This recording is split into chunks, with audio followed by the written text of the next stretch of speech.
आजादी के इस 78वें महोत्सव को बड़ी धूमधाम से कैथल की सड़कों पर मनाया जा रहा है। फिलहाल कैथल के अम्बाला रोड पर हूँ, जहाँ पर हर घर तिरंगा यात्रा निकाली जा रही है और उस अभियान के तहत हर घर तिरंगा अभियान के तहत तिरंगा यात्रा निकाली जाएगी, जिसमें भाजपा के जिला अध्यक्ष मुनीश कठवाड़, भाजपा के कैथल से विधायक लीला राव सुरेंद्र और भाजपा के वरिष्ठ नेता राम प्रताप गुप्ता, चेयरपर्सन प्रतिनिधि सुमित कौर और सुरेश गर्ग, तमाम लोग जो है इस यात्रा में शामिल है और साफ तौर पर उन शहीदों को, उन वीरों को श्रद्धांजलि अर्पित की जा रही है, जिनकी बदौलत आज हम खुले में सांस ले रहे हैं। फिलहाल कैथल के अम्बाला रोड की तस्वीरें हैं, जहाँ पर लोगों के अंदर इस तिरंगा यात्रा को लेकर भारी उत्साह, भारी उमंग जो है वो देखी जा सकती है। फिलहाल लोगों की तस्वीर है, किस तरह से तिरंगा यात्रा में लोगों का हजूम, लोगों को साफ तौर पर देखा जा सकता है, क्योंकि आज अगर हम खुले में सांस ले पा रहे हैं तो वो उन शहीदों के बदौलत ले पा रहे हैं, जिनकी बदौलत आज हम आजाद हुए। फिलहाल कैथल के अम्बाला रोड की तस्वीरें हैं, जहाँ महिला नेत्री द्वारा, जो भाजपा की महिला नेत्री है, उनके द्वारा भी तिरंगा यात्रा में बढ़ चढ़ कर भाग लिया जा रहा है और उन शहीदों को श्रद्धांजलि अर्पित की जा रही है, जिनकी बदौलत आज हम खुले में सांस ले पा रहे हैं। फिलहाल कैथल के तमाम चौक चौराहे से होते हुए इसे कैथल वासियों को संदेश दिया जाएगा कि हमें इस तिरंगे का सम्मान करना चाहिए और इस तिरंगे को हमेशा उस ऊंचाई पर पहुंचाना है जिस ऊंचाई पर हमेशा लोग वो नजरें उठाकर देखे। फिलहाल इस वीडियो को आप देखते कमेंट बॉक्स में राय जरूर देते रहे और भारत माता की जय लगातार कमेंट बॉक्स में लिखते रहे, इस वीडियो को शेयर करते हैं। फिलहाल तमाम जो नेता पहुंचे उनसे बातचीत करेंगे, तिरंगा यात्रा को लेकर क्या कुछ कहना चाहेंगे, लेकिन फिलहाल कैथल के हमारे रोड की तस्वीरें हैं वो लगातार हम आपको दिखा रहे हैं कि किस तरह से लोगों के अंदर इस तिरंगा यात्रा को लेकर उत्साह, उमंग और जोश है वो देखा जा सकता है। देखिए, सबका अपना अपना तरीका है। भारतीय जनता पार्टी के लिए राष्ट्र पहले है, उनके लिए अपनी जेब पहले है। आपने देखा कि कांग्रेस राज में किस प्रकार के घोटाले हुए करते थे, तो कांग्रेस को पहले हिसाब मांगने से पहले अपने उन 10 सालों का हिसाब देना चाहिए, जिनमें उन्होंने हर दिन कोई ना कोई नया घोटाला करने का काम किया। और भारतीय जनता पार्टी से हिसाब मांगने का हक कांग्रेस को नहीं है, बल्कि आप देख रहे हैं कि हमारे लोकप्रिय मुख्यमंत्री हर रोज किस प्रकार की विकास कार्यों को, योजनाओं को अमली जामा पहना रहे हैं। कल ही माननीय मुख्यमंत्री जी ने पूरे हरियाणा के अंदर 3400 करोड़ रुपए के विकास कार्यों का उद्घाटन और शिलान्यास किया।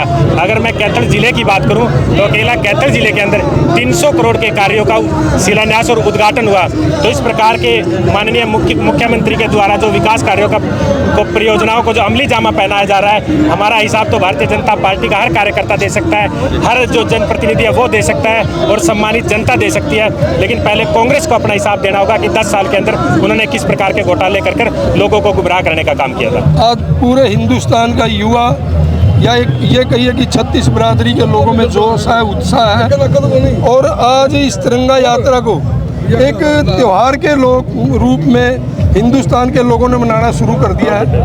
आज का दिन हमें भी ये लगता है ये जैसे त्योहार है, क्योंकि हर गली में हर अपने साधन, स्कूटर है, कार है, जीप है, उस पे मोटरसाइकिल पे, ट्रैक्टर पर, सब पर तिरंगा लगा हुआ है।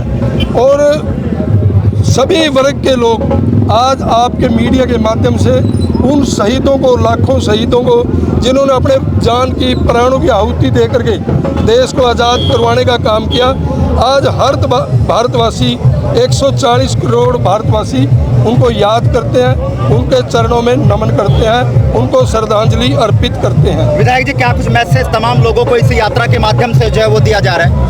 मैं विशेषकर युवा साथियों को कहना चाहूँगा कि अपने मन में, अपने दिल के अंदर उन्होंने देशभक्ति की भावना को जागृत करना चाहिए और इस देश के लिए जीना चाहिए, इस देश के लिए कुछ करना चाहिए और हो सके इस देश के लिए मरना चाहिए। विधायक जी, वहीं अगर बात करें तो विपक्ष कहता है कि कहीं ना कहीं तिरंगा यात्रा की आड़ में राजनीति करते हुए नजर आ रहे हैं भाजपा के लोग।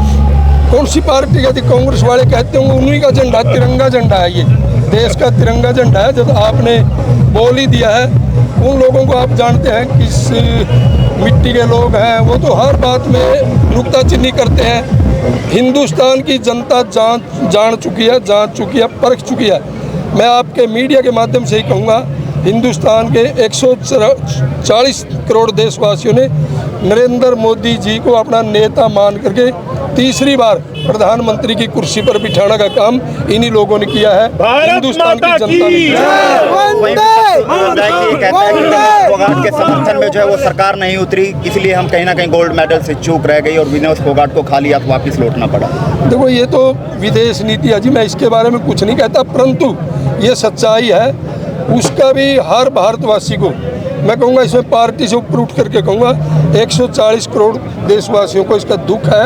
अगर वो हमारी बेटी गोल्ड मेडल लेकर के आती, हर देशवासी को खुशी भी होती। विधायक जी, क्या तमाम लोग आपको देख रहे हैं, तमाम कैथल के लोग देख रहे हैं, तो कल 15 अगस्त है, 78वां उत्सव के रूप में हम अपना आज़ादी का पर्व मना रहे हैं, तो तमाम लोगों से क्या अपील रहने वाली है? मैं ये कहूँगा कि ये सभी त्योहारों से बड़ा त्यौहार है और इसको हमें दीपावली की तरह मनाना चाहिए। कल आतिशबाजी करनी चाहिए, पटाखे चलाने चाहिए और आपस में मिलकर के मिठाई बांटनी चाहिए। एक दूसरे को गले लगा करके देश की स्वतंत्रता की बधाई देनी चाहिए। मैं सभी देशवासियों को यही कहूँगा कि आप मिलजुल करके रहें, आपस में सौहार्द प्यार बना करके रखें।